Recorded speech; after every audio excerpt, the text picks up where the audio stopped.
የዋሽንግተን ቁርጥ ውሳኔና የደነገጠው ዲያስፖራ።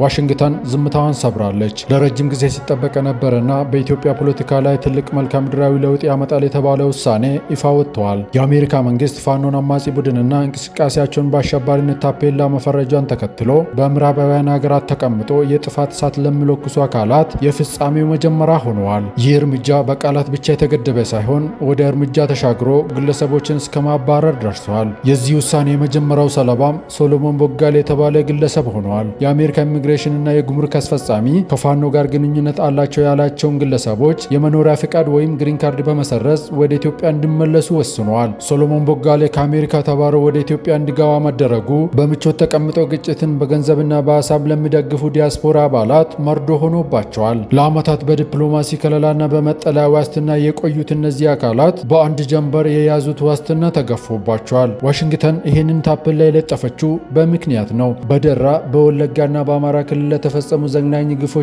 ኢሰብአዊ ድርጊቶች ለዓለም አቀፍ ፍርድ ሰጥታለች። በንጹሃን ደም የጨቀየ እጅ በምዕራባውያን ሀገራት ሆኖ ሰላምን ማወክ እንደማይችል ግልጽ መልእክት ታስተላልፋለች። የአሜሪካ መንግስት እነዚህን ግለሰቦች ለቅሞ ለኢትዮጵያ መንግስት አሳልፎ ለመስጠት መቁረጡ ለነፍሰ በላዎችና ለጥፋት አቀንቃኞች መጠለያ እንደሌለ ያሳያል። የንጹሃን ጩኸትና የፈሰሰው ደም በመጨረሻ ዓለም አቀፍ የፍትህ አካላትን አንቀሳቅሷል። ከምቹ የአሜሪካ ቤታቸው ተነቅሎ ወደ ኢትዮጵያ ወህኒ ቤቶች የሚያደርጉት ጉዞ በግፍ ለተገደሉት ንጹሃን ሙሉ ፍትህ ባይሆንም ለሌሎች ግን ከባድ ማስጠንቀቂያ ይሆናል። የሰው ደም ያለበት እጅ መቼም አይረጋጋም። በየተራ እየተለቀሙ የመባረራቸው ዜና የፍትህ የመጀመሪያ እንጂ የመጨረሻ አይደለም።